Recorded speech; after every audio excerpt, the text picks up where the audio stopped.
Good morning for everybody who's joining the webinar. This is Dario Campolatero with Hill Group Mid-Atlantic. I've got at about 11:59. We're going to get started in just a moment.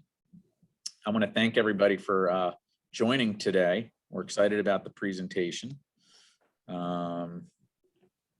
have Frank Sitch from HR Knowledge, a sister agency of the Hill Group. So we're excited to have Frank and his gracious enough to share his time with us this morning on a very interesting topic that many of us are probably dealing with nowadays. Is how do you go from surviving to thriving in a post, maybe an almost post-COVID era? It seemed like the post-COVID era is coming quickly, so we're excited about that. So I've got us exactly at 11 o'clock, and I'm sure we'll have other people joining us. So again, I want to thank everybody for taking time out of their busy schedule to participate in this webinar today. I'm very proud about the work that we've done with these webinars. We launched these back in March of 2020, and here we are 13, 14 months later, continuing to host these webinars and some amazing topics and speakers that have presented to you as clients and guests of ours. We're excited about that. Stay tuned. We're going to continue this series going forward. Today, we've got a very exciting topic with Frank Sitch from HR Knowledge, a Hill Group sister company. So I'll be turning it over to Frank in a second. A couple housekeeping items. Today, you will get a copy of the presentation. So at the end of the presentation, Molly Jackson on our team will distribute that copy of the presentation, as well as a recording. So you'll have both. These will live in infamy on our YouTube channel, along with a pretty extensive library of other webinars that we've hosted. So make sure to look for that. And then what we thought today that we would do is hold any questions to the end. So we ask that you certainly jot down your questions. You can chat them if you'd like, but we will have some time at the end of the presentation for Q&A. So, stay tuned for that. At the next slide, just again, it's important for you guys to know that I just want to introduce myself, Dario Campolatero, Managing Director for Hill Group here in Leesburg, Virginia. We also have Molly Jackson, Benefit Specialist. Molly's been instrumental in facilitating these webinars, coordinating them, helping coordinate speakers, scheduling, everything. So without Molly, these things don't happen. I will say one last thing on that is if you have a topic that you're interested in, something that you'd like to learn more about, we're getting a lot of feedback from clients these days. I just came from a large CEO leadership meeting, and some of the issues that people are dealing with and want more information on is employee surveys about bringing employees back. How do you do it? What do employees want? So that's been a resounding interest. What are durable post-pandemic benefits that have come out of what we've learned over the past year and a half? What's going to continue? The challenges of bringing employees back, hybrid bringing back, bringing back employees fully. These are all special challenges that people have dealt with. If there's a topic that you want to hear from us, we have an extremely deep well of resources and professionals and subject matter experts within our organization and outside of our organization that we can bring to you as a client or guest of ours. So again, chat any speakers that you'd like to have. Again, I won't speak too much about Hill Group Mid-Atlantic and Hill Group overall, other than we're exceptional at what we do. We're insurance benefits consultants, financial services, business insurance, human resources, retirement, payroll. So we have, a solution and resources to help in every health and welfare scenario possible, including in-house ERISA attorneys, HR consultants, including Frank Sitch today. So again, consider us when you have those decisions to make. And if you are a client of ours, thank you so much for that. But more importantly with that is, if you don't realize some tools and resources that we do offer, please consider us the next time. Or one of the biggest ways I like to be flattered is when a client reaches out to us regarding a challenge outside of their normal scope of how they see us. If it's not employee benefits, maybe it's something on their financial services or some business consulting needs, we can help facilitate some of those discussions. So again, we can help you. These are some, I wouldn't call them rhetorical questions, but they're questions that I think are important that people are asking themselves. And hopefully from us, you're getting answers and positive answers to this. But how confident are you that your plans and pricing are the most competitive in the market? I think this is the second question is really about what I would say lately is employee engagement. and understanding if your employees fully understand and appreciate their benefit package. I use the word appreciate. That's sometimes a stretch when you talk to employees. Do they often appreciate what they get? But I think as an employer and HR professionals, it's important to be aware of how confident are you that they do understand it. And again, the caveat I think we've seen over the past year, 18 months, is employers have a hypersensitivity to employee engagement, employee well-being, mental well-being. Those are all challenges that a lot of our clients have been dealing with and a lot of employers have been dealing with. And again, a question for you to be asking yourself, and we can help with some of those answers. And then the final one is, again, compliance is a huge factor, especially with the American Rescue Plan Act. And how confident are you that you're compliant? And again, this is not a scare tactic by any stretch, by any means. Is again, we can be a resource, and we want to be a resource in helping you navigate the challenges with compliance. And American Rescue Plan Act is just one component of those. There's other areas that are important that, again, we can help with.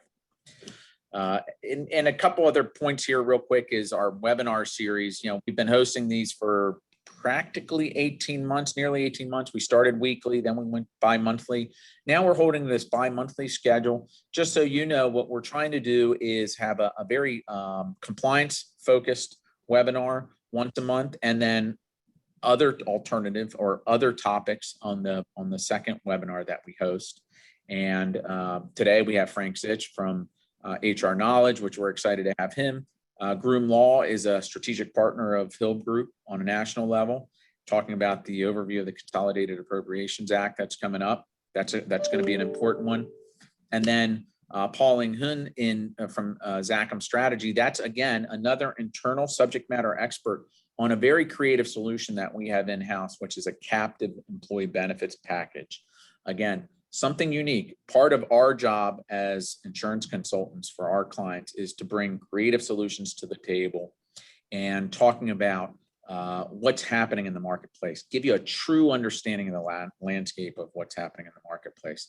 And Pauling with the Zachem strategy, captive strategy, is a very interesting one. So those are the ones that we have, and we're booking these webinars up really only 3 or 4 at a time because we are in a fluid state with what's happening in Washington and what's the hot topic for the moment. So we will continue to build this webinar series out as we go forward. So, and we do record these. You can find them on our YouTube channel. You know, feel free to reach out. Today, I'm gonna turn it over to Frank Zich. Frank is a subject matter expert in human resources, training, leadership. He's part of HR Knowledge, which is a Hilb Group company. HR Knowledge is a fantastic organization, or a fantastic component of our organization that provides human resource consulting. They help with employee benefits. They're one of the largest resellers of ADP payroll services. They can take over, and I don't want to put words in Frank's mouth, he can correct me, but they can take a part in giving you a better service experience through ADP. Maybe you're having with a direct ADP relationship, and they do a tremendous job with that. So again, and they also do outsourcing. So if you have a smaller organization or you need a gap in your HR that you need it filled through Hilb Group and HR Knowledge, we can help fill that need. So again, I'm going to turn it over to Frank. He's a well-experienced, I think 19 years with HR Knowledge and Hilb Group. Frank, I'm going to turn it over to you and try and quietly just let you run with it. Dario, Molly, thank you so much for the invitation, and thank you all for joining today.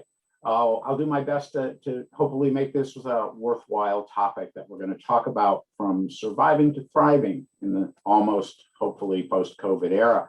I'm Frank Zich, training and professional development, and a senior HR advisor with HR Knowledge. HR Knowledge, we're really proud to be a Hilb Group company. Our motto is, we are the people simplifying HR. That's hard to do sometimes, but that's what we certainly try to do. I do need to have a disclaimer in here, however, which basically says we're going to tell you what we believe to be accurate at the time of this webinar. But in the small chance I'm going to tell you something that is different from a law or regulation, of course, the law or regulation would govern.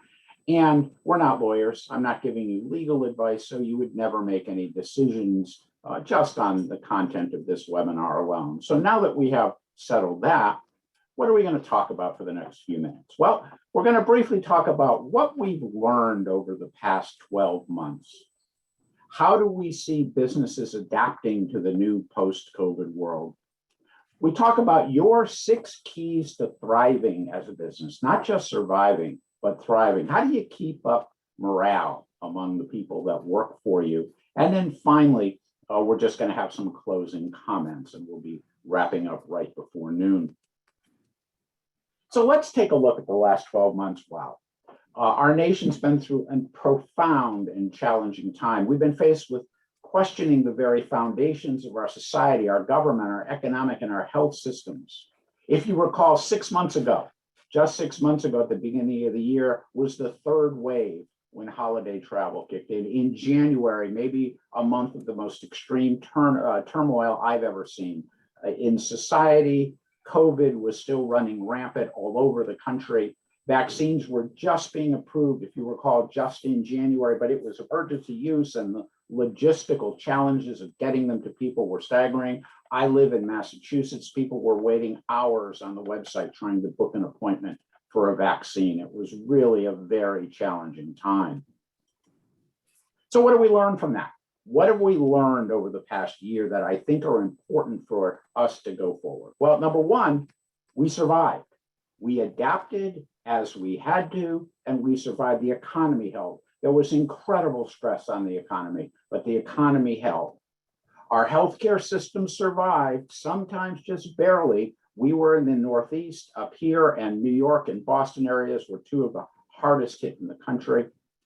Our political institutions have prevailed despite all the challenges that are facing them. And what we've learned is that technology and electronic communications have now become indispensable. Indispensable as a part of business and indispensable as a part of society.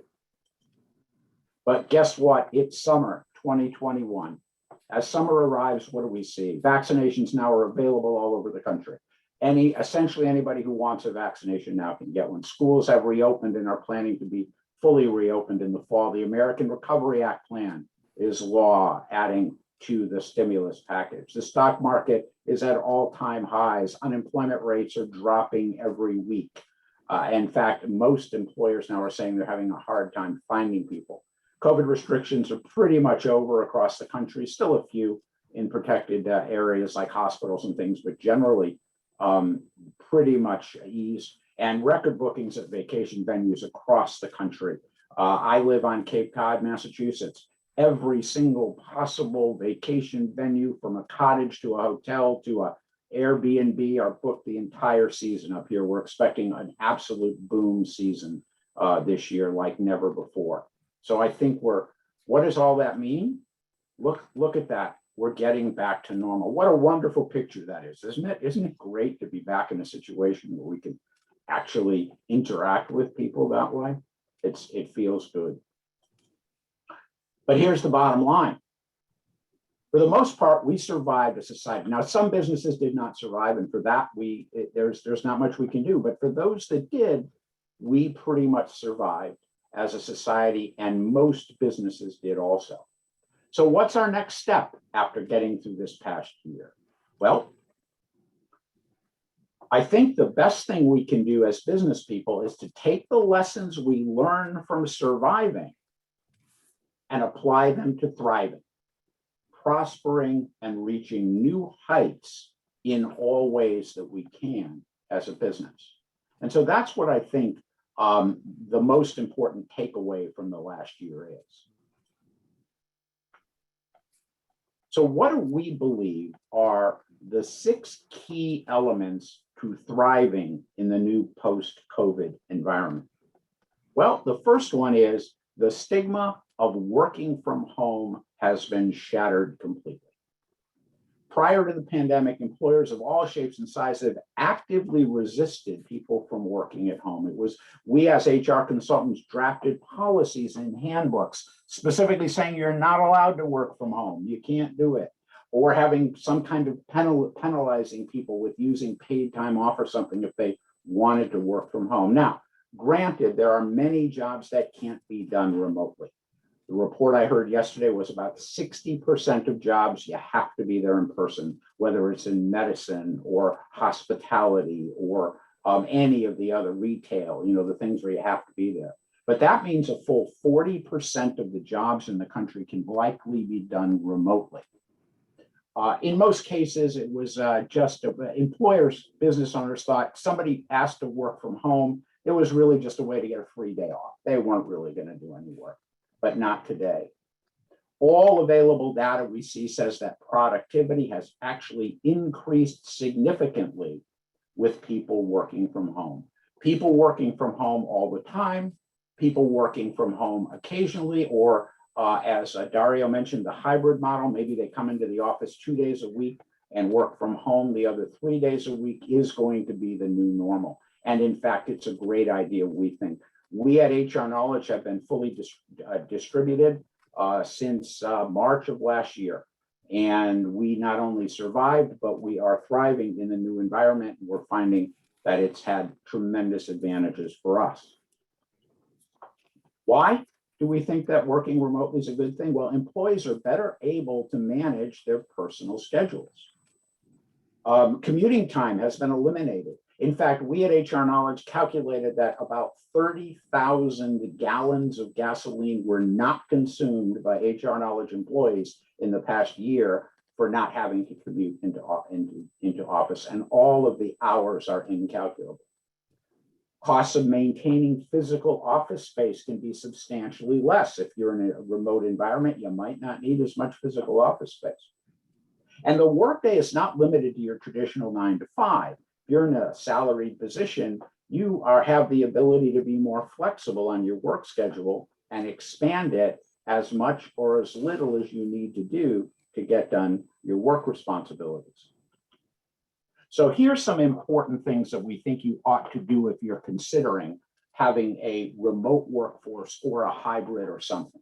We really honestly believe you should have a comprehensive, consistently applied, published and acknowledged remote work policy. And what does it mean to work remotely? It needs to do things like reimbursement. Some states require employers to reimburse people for internet access in their home, for example. What does a paid time off day look like? If you're working from home, what's the difference between working from home and taking a day off? Your paid time off policies need to clearly state and differentiate between what it means to be at home off and what it means to be at home working. Zoom protocols are really important so that your people working from home understand that they need to be presentable. They need to have a dress code from working at home like they would if they come into the office. We actually had somebody, we got a complaint from through one of our clients that one of their customer service people was on a Zoom call with a customer. They were working from home, and during the course of this call with the customer, they lit a cigarette and were sitting there on the Zoom call smoking a cigarette. The customer was stunned, but the person sort of didn't even think twice about it because they were at home and they smoked cigarettes. And really important, working from home is not a substitute for daycare. If somebody has children, they need to make sure that the children are cared for in a way that doesn't prevent them from doing their job. You need to make sure your timekeeping and attendance procedures are strong and consistent, especially for your hourly paid employees. If you have an hourly paid employee who checks their email at 9 o'clock at night for some reason, they need to be paid for that time, and you need to track that time. Make sure you train your managers in how to manage remote workers. It's a very different way of managing people. Be sure that your hiring, promotion, and employment practices are non-discriminatory. We're already hearing about people working from home are promoted less often than people who are physically in the office. You have to be careful that you treat people working from home in all the same ways that you would treat people who come into work. And make sure that you're compliant in every state where you have employees. Because if you do work in state A, but you have employees in 3 other states, you need to make sure that you are compliant with all of the laws in all of the states in which you have remote employees. So those are some of the things you really ought to do with regard to having a distributed workforce. Number 2, we ask you to rethink the notion of work-life balance, right? You've heard that term for years and years and years and years, and we think that you should replace it with a new concept called work-life blend. What that means is that increasingly there is less distinction between work and life as we traditionally think about it. For many now, work and life are a continuum rather than a distinction. Now, when we talk about that, that's really important for your salaried staff.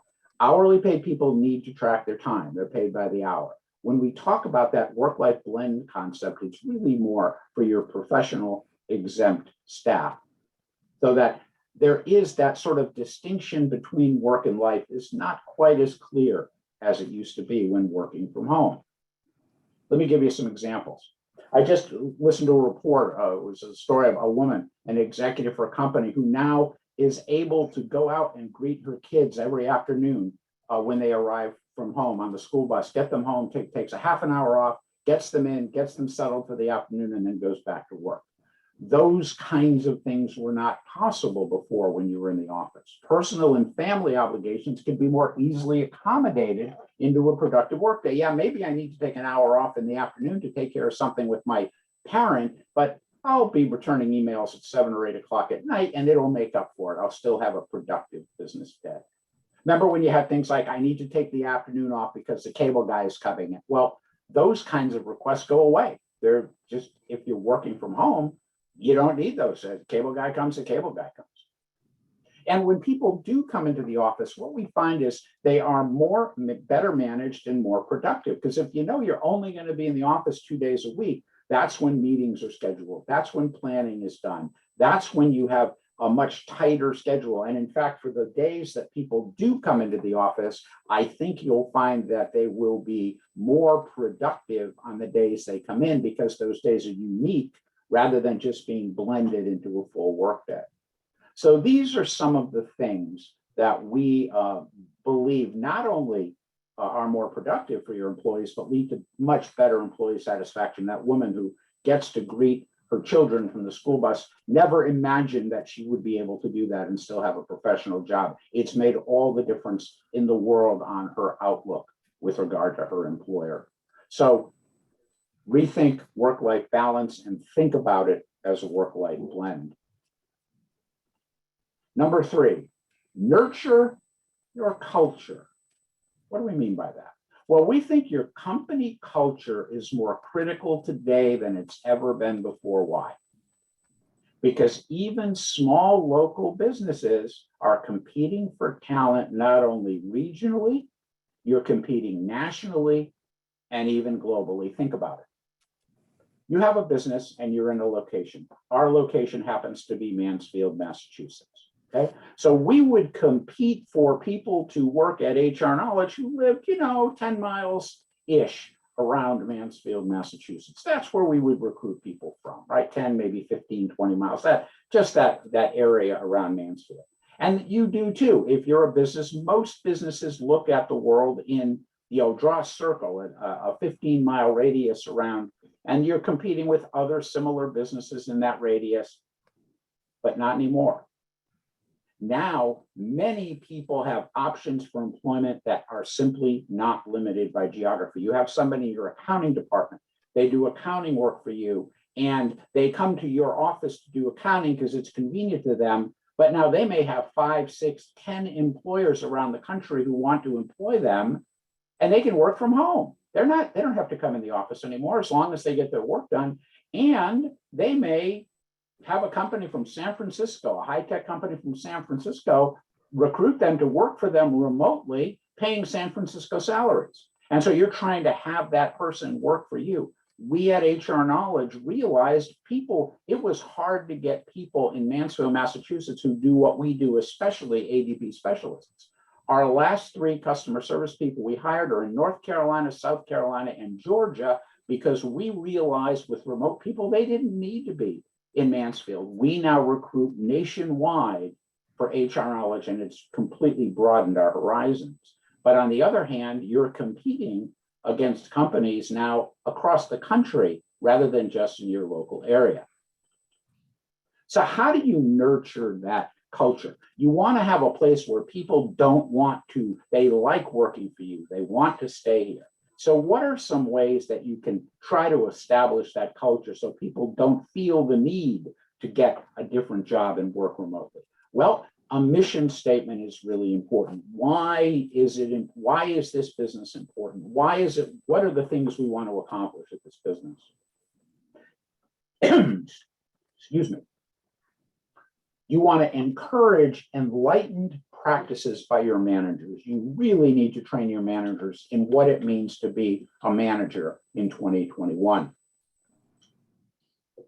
It's so important that your managers are enlightened on how to motivate and keep morale high. You want to keep your finger on the pulse of your people. Make sure you check in regularly with people to see how they're doing. How are they feeling about their job? And you want to proactively take steps to ensure competitive wages, benefits, working conditions. The last thing you want is somebody to come to you and say, listen, I got another job because it pays $10,000 a year more, and I'm going to go to that job. And maybe that job was worth $10,000 a year more to you. And now by not being proactive and making sure that they were fairly compensated, now you're going to have to replace that person. So those are some of the ways that you would nurture your culture. So as a business owner or leader, we recommend that you ask yourself this question regularly. Look yourself in the mirror and ask, why would someone want to work here? Why would someone want to work here? And if you are unable to give a strong, clear, motivating answer to that question, you have work to do in nurturing your culture. As a business leader, you should have a strong, clear, and motivating answer to that question. Why would someone want to work here? Well, someone would want to work here because of A, B, C, D, and E, and this is a great place to work. So we suggest that if you're in a business owner or leadership position, you start thinking about your culture. The fourth key, we believe, is continually adapting to the new realities of the world. We call it having a perpetually open mind. Now, just over a year ago, the changes we've talked about here today were unthinkable. Simply not even every school in the country practically work going remotely. Businesses shutting their doors and having everybody work from home, all of the kinds of things that we were forced into doing. Restaurants essentially moving everything to takeout or outside when they could just to survive. Those kinds of things. And the changes we've done are unbelievable.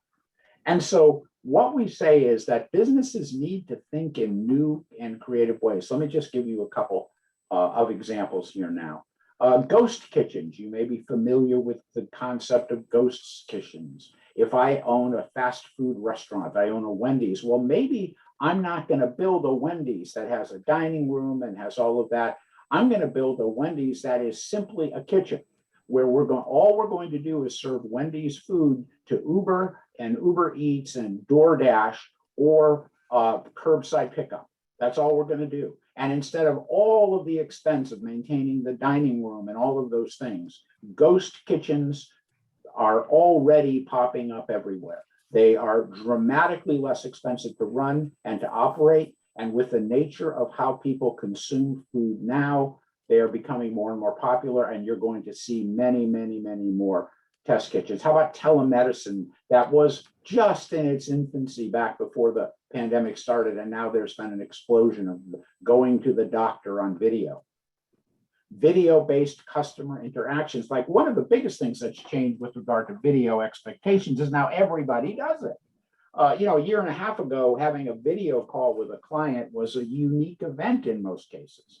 Or having a customer meeting with a customer by video was like, what is that? Because likely we were unfamiliar with that. And our customers probably didn't have the technology or weren't aware of doing it, but boy, has that changed.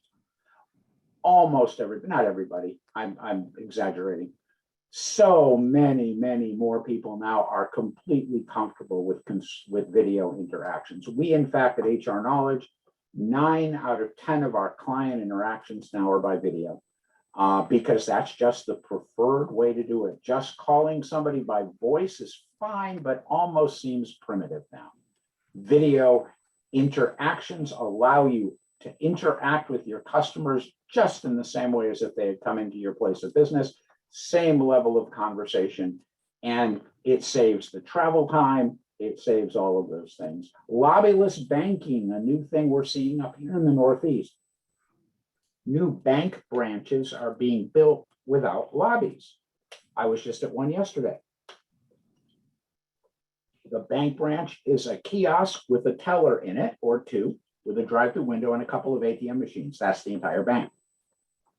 If you need banking services that would require you to go into the lobby, well, they have regional service centers where you would go if that's where you had to go in person.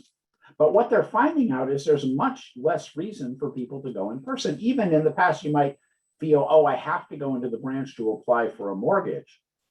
Not with video now. You can stay at home and talk to your banker from home by video. So a new trend is lobbyless banking. So I tell you that because those are the kinds of things that a short while ago we wouldn't even have considered doing, and now businesses of all types are adapting all the time. So what does a perpetually open mind think? What does that mean? Well, we suggest you throw out the idea of that's how we've always done it. Because if you live in a world of that's how we've always done it, you will ultimately fail in the long run. Because the way you've always done it may have gotten you to today, but it's not going to get you to tomorrow and beyond. Entertain the possibility that new methods will make you better, faster, more profitable. Don't shut out new methods. Oh my gosh, I don't want to change. I don't want to do it a new way. Actually, those new ways may actually have tremendous benefit for you in doing things better, faster, or more profitably. We suggest that regardless of the business you're in, you continually monitor trends in advertising, marketing, and your customer expectations, because those are changing all the time. Make sure you do that. Tap into the expertise of your people. The people that work for you know a great deal about what it is to do business with you. They can give you examples. They do business with other companies, and they say, you know, when I do business with this company, here's how they handle it. I think it was pretty cool. Maybe we could do that here. Listen to your employees. Talk to them about how they interact with other businesses, whether the same as yours or other businesses. What did they find interesting about it? And consider it. You have a wonderful resource of consumer knowledge right in your hand with the people that work for you. Ask them about it. Ask them about how they interact with other businesses. What did they like about it? What didn't they like about it? Have one of your employees pretend to be a new customer of your business and have them approach you and see what it's like to engage you in some kind of business. And I think what's really important is to learn to know when to run and when to run away. What does that mean? That means when an opportunity comes up, some of those opportunities are so good you need to run towards them as fast as you can, because that's going to be the future of your business. There are also some things that are going to be potentially a problem for your business in the future, and you can't run away from those fast enough. That's where wisdom comes in. The wisdom of knowing when to run towards a new method or a new technology or a new way of doing business, and to run away from it because the negative impacts far outweigh the positive ones. Learn to know when to run and when to run away. Number 5, what we're seeing is that technology will dominate. Advancing technology has fundamentally changed the way business works.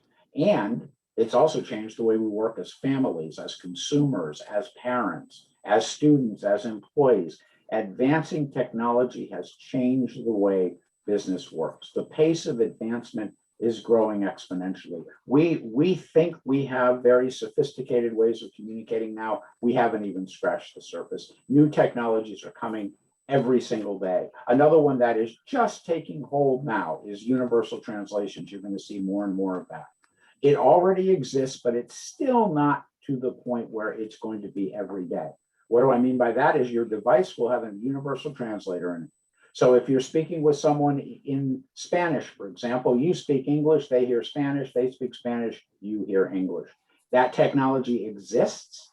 It's starting to get better. It's still not quite where it needs to be, but pretty soon that technology is going to be built right into your smartphone or built right into your laptop. Those are the kinds of communication methods that we see coming down the road.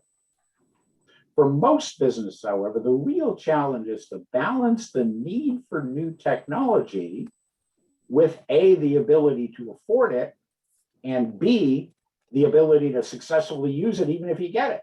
Sometimes you might get it and not be able to take full advantage of it. So that's really the challenge that you face as a business, is to balance the ability to afford it with successful utilization of new technology. Now, we think you should consider these things when adopting new technology, and understand that most of the time done right, technology will improve communication in all directions, improve it internally, externally. It increases efficiency of all of the people that work for you. That's been one of the biggest productivity boosts, is that technology allows you to do that. It's fundamental now to your employees' ability to do their job. Technology is just not a nice thing to have. Technology is a fundamental part of how people do their job. It provides you with an unlimited supply of knowledge and information. On my smartphone that's sitting here on my desk, I essentially have the sum of all human knowledge at my fingertips 24 hours a day, 7 days a week, whenever I want it. It's unbelievable how much information is out there. It increases employee engagement. If used the right way, technology is a great way to keep your people engaged with your business. It enables you the opportunity to seek new markets that maybe you had no visibility to before, but now with things like social media and marketing, you can reach out to new markets. Using technology correctly is essential for growth. Any company that has growth plans understands that adopting appropriate technologies is essential for you to grow. And it increases your business capabilities. It maybe allows you to offer new and different businesses and services to your customers. But before you go ahead and invest in new technology, here I think are some important questions that you should ask. And if you find this, this is on the slides that you're getting, I would use this as a checklist before you're going to buy into any new technology. Is the provider of that technology? Morning, Kevin. How you doing? Well, I think someone is not muted. I'm sitting in a If someone sort of can, like a class right now. Good. could someone mute their phone? That's all right. Okay. Love you too. Bye-bye. Okay. Well, thank you. I'm glad that you love them too. That was terrific. Thank you so much. We heard that conversation. Anyway, so questions to ask before investing in any technology. Is the provider of that technology well established? Have they been around a long time? Do they support the technology, or do you need to go somewhere else to get support for it? What are all the costs? Not just the cost for the technology, but things like training or maybe hardware. What else do you need to buy to make it work? Do you need all new laptops for your people to make it work, for example? Are there other services you're required to purchase to have it used? Do your competitors use it? What do your competitors use for technology? Maybe theirs is better. Does it support your specific industry? There are technologies specific to each industry. What do others say about it? Is it highly rated? Will it work with your other systems, or do you have to pay for expensive interfaces? How will it generate more profits? And finally, what's the return on investment for doing it? So that's a great menu of questions to ask when you're going and looking at new technology. Number 6, and finally, what we think is the one of the most important keys to thriving is training your people. I think is more important than it's ever been before. 2 business partners standing in their office, overlooking their workplace, and they're thinking about training. And one of them says, what if we train them all and they leave? The other person then says, yes, but even worse, what if we don't train them and they stay? I think that illustrates the importance of training in a business environment. So what are the advantages of having a comprehensive, consistent, and effective training program? When you do, you're going to set the expectation of all the people that work for you of continual improvement. We always need to learn more. You want to keep them engaged and learning to make sure they know that there's a good reason to work here, because learning and getting better is part of what I do. It's going to improve both productivity and morale, because they're saying they get to buy into the future. If they're investing in me by this training, it looks like I probably have a good future with this company. Those are just some of the advantages of having a comprehensive, consistent, and effective training program. You'll accomplish those. Now, there's really three types of business training when you think about it, okay? The first type is that procedural or technology or operational training specific to your business. These are the things you need to do in the job when you work here. Here's our internal procedures, or here's how our technology works, or here's how our operations work. And that's one key part of the kinds of training that you should be doing. That's the what does it take to do my job kind of training. We call it procedural, technological, or operational training. The second kind of training is behavioral training. We want to affect people's workplace behaviors. That's things like communicating effectively, providing exceptional customer service, how to work as a team, what does it mean to be a leader, how do I supervise people? All of those kinds of behavioral trainings, which we think are just as important as our procedural trainings. And then the third is the regulatory training. What do people know with regard to regulations that affect the workplace? That's things like preventing sexual harassment, or unconscious bias training, or making sure your hiring processes are non-discriminatory. Increasingly important kinds of regulatory training to make sure that your people understand what their responsibilities are. But really, no matter what type of training you're going to do, the benefits to your company and to the people that work for you are going to be realized in the short term, the midterm, and the long term. Training is a tremendous investment that you make in people for all of the reasons that we just talked about. So let's spend a minute talking about managing the effects of the new normal on your employees. The new normal can sometimes be unsettling and even scary to some of your employees. They like the old normal. There are people who really liked coming to work, who really don't want to work from home. They really like the camaraderie. They like coming into work. They like all of those things. Or they liked the world before we had plexiglass everywhere, even though it's coming down to a great degree. They liked the old normal.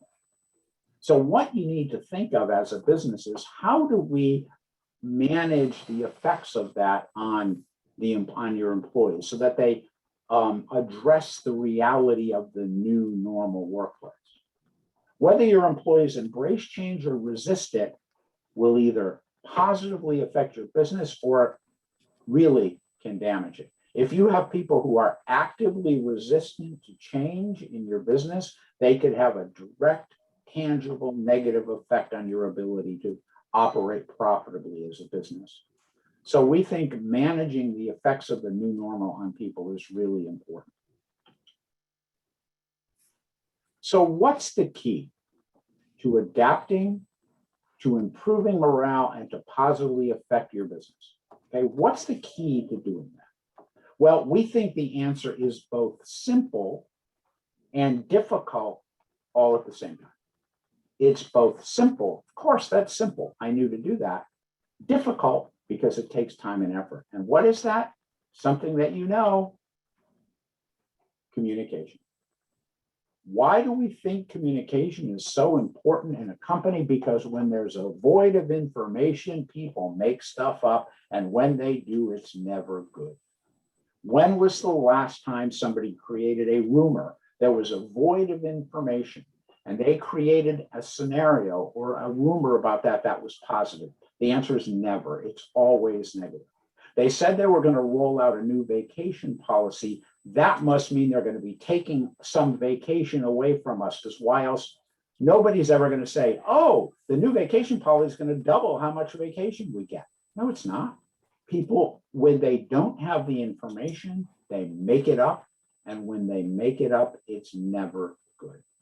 So communicating relentlessly is what we suggest you do. And I love that word when we talk about communication. Communicating to your people relentlessly, as much and as often as possible. Make them aware of everything that they need to be aware of that has an effect on their lives. We call it need not to know. Well, we all know what need to know is, right? I'm only going to tell people what they need to know to do their job. All they need to know is what they need to know. We suggest you turn that 180 degrees around and adopt a need not to know policy, which says we're going to tell people everything unless there's a specific reason they shouldn't know it. Because there is confidential information, we know. Businesses have confidential information that can't be shared with all employees. We know that. But rather than say, I'm only going to tell people what they need to know, the answer is turn that 180 degrees and say, we're going to tell people everything unless there's a specific reason not to know. We talk about the difference between ask versus tell communication. Let me tell you what I mean by that. When you think about it, all communication is either ask or tell. That's it. It's either ask or tell. Everything you do, whether it's an email, whether it's a phone call, whether it's a conversation, whatever it might be, there's ask and there's tell. Every communication is one of those two. I'm either telling somebody something or I'm asking somebody something. Now, we will do employee satisfaction surveys for our clients. And one of the things that every client we ever do, it comes back is they don't communicate well enough. Every time. It's 100% universally certain. Every time, every company we've ever done it for, they don't communicate with us enough is a big problem. Okay. So we go back to business leaders or owners and say, listen, your people say you don't communicate enough. And they go, that's all I do is communicate. I can't communicate more. It's all I do. And so we hear that. And so over the years, I'm trying to figure out what's the disconnect. And here's what I believe the disconnect is. Many people are very good at telling people things and less good at asking people things. We think the most important communication, the best way to communicate, especially for business leaders, is a balance between asking people and telling people. If you tell people 90% of the time and ask them 10% of the time, you'll fail as a communicator. If you ask them 90% of the time and tell them 10% of the time, you'll fail as a business leader because you will be so tied up in asking, you'll never make a real decision. The correct balance is about 50-50.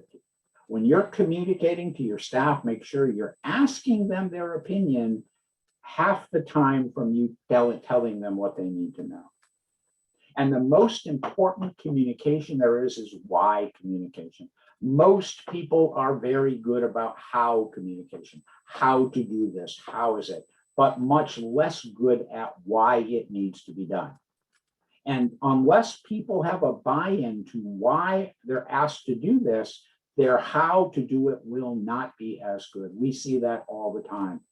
So you tell somebody to do something, they do it, and they find out that, oh, wait a second, if I'd known why I had to do it in the first place, I could have done that much better. If only you had told me why I needed to do it, I just followed your how.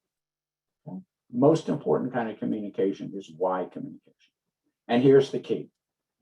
When you think you're done communicating with your people, you haven't even started yet. That's what we mean by communicating relentlessly. So as we close today's program, what's our final and best advice that we could give to you? And I think this is critically important advice. Take a vacation. You need it. You earned it. You deserve it. All of us have been through 15 months of hell. Take a vacation and enjoy your summer. And on that note, I want to thank you all for your time today.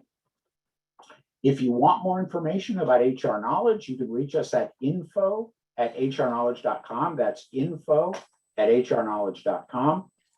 We are, in fact, we believe the people simplifying HR. You can follow us on social at Facebook, LinkedIn, or Instagram. And on behalf of Dario and Molly, I want to thank you so much for inviting me to talk today. And I'm now going to turn it back to Dario. Thank you so much, Frank. That was really informative and really a pretty sophisticated view at going from surviving to thriving in kind of this post-pandemic environment. Some things that came to my mind that we struggled with maybe a few months ago, but are coming clearer is, working from home, how that hybrid environment's going to look. And, I was in a meeting this morning, and that seems like it's almost a playbook that's being evolved or designed as we're going forward, right? There's no one answer necessarily to how things will look going forward. Every business is a little bit different, but you really gave some good insight. I thought it was very interesting about a valid one that working from home is not a replacement for daycare. I think that's an important one. Certainly the adoption of working from Zoom calls and what's acceptable has changed, has evolved. But smoking, I heard that one loud and clear. We can't smoke on Zoom calls. I think that's good advice for anybody. So I really appreciate all your insight. I'll open it up to questions to the group. If anybody has any questions, feel free to either chat it or you're welcome to unmute yourself if you have a questions for Frank. Nothing.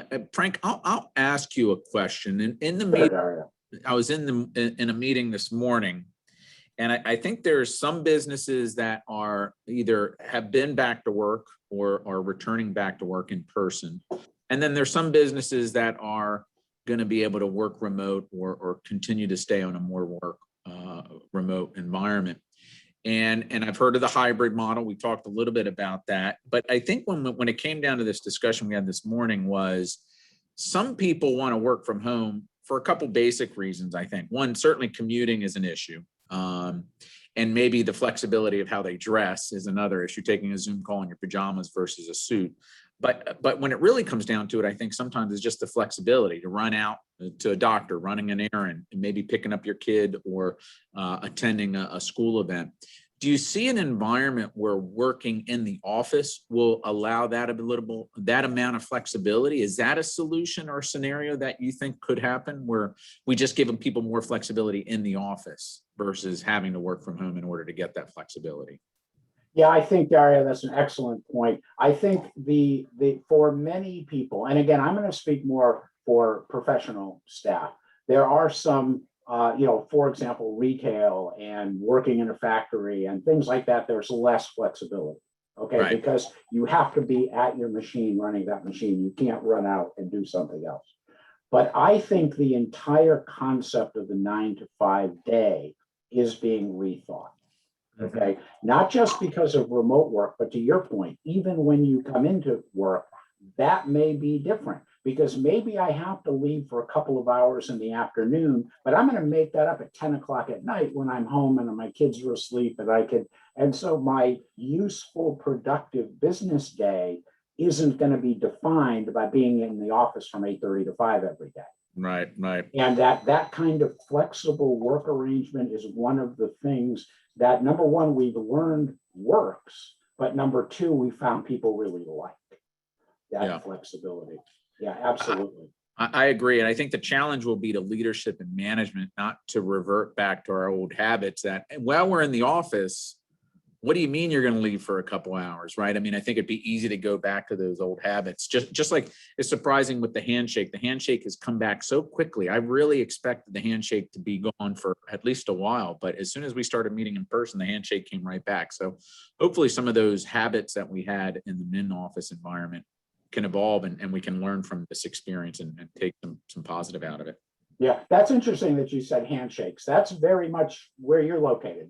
People still, the handshakes here up in the Northeast are like, stay away from me. I mean, handshakes have not come back at all. In fact, the fist pump is the way to go. But I Right. mean, I've been in several business meetings and it's like, don't you dare shake my hand, stay away from me. So I think that's just gonna happen over time.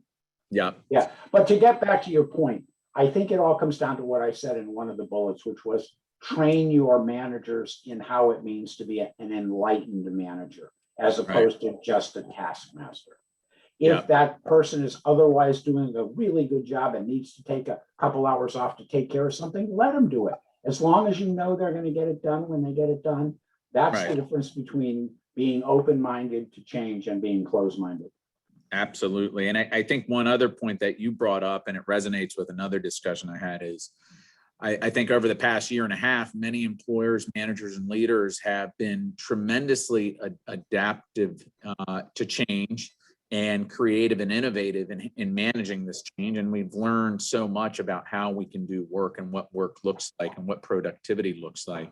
The piece that came out of this is, how do we retain that creative spirit in challenging our business in other ways that are not associated with the pandemic, right? So, which again, will require leadership and communication and really encouraging to solicit feedback from people. But I thought that was really an interesting point.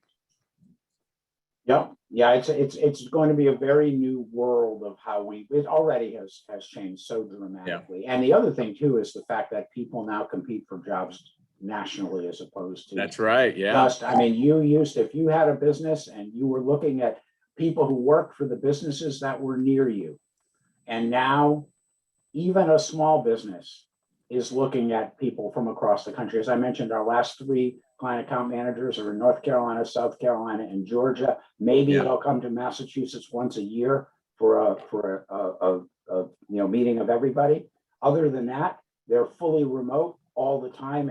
And so it was difficult for us to get people with significant, superior ADP skills who were close enough to Mansfield, Massachusetts to work there. It was an impossible task. Now we've got the whole country. Right. Yeah. Very interesting point. It really changes the dynamics of how we're going to do business going forward. Let's hope they're durable changes, right? And that we don't just revert back to our old habits. But I guess it'll be up to us as leaders to make sure that doesn't happen. That's exactly correct. Well, Frank Zich, I want to thank you again so much from HR Knowledge for presenting on this topic today. I want to thank all the people on the line who participated today. Again, Molly Jackson will be distributing a copy of the presentation as well as a recording later today. We're available for questions, anything like that. Feel free to reach out to us. Again, I'll put another plug in for HR Knowledge. If it's anything related to human resources, outsourcing human resources, training, leadership, payroll administration, anything like that, feel free to reach out directly to Frank Zich and HR Knowledge, or you can certainly go through us and we'll help facilitate those conversations. And I don't want to put words in Frank's mouth, but if you just need someone's ear to chew on for a minute and maybe you need to float something by, Frank, I don't know if your availability for that and to have some dialogue on a one-off on maybe today's presentation or some other topic, would that be okay? Absolutely. Great. Well, thank you so much. Everybody have a wonderful rest of your Friday. It's a rainy day out there. It's a little unusual in the middle of June to have so much rain, but in DC, I should say. I don't know about your area, Frank, but we're getting a lot of rain here. But otherwise, it's still a Friday, so let's enjoy that and enjoy the weekend. So thank you very much. Thanks so much, Daria. Bye-bye.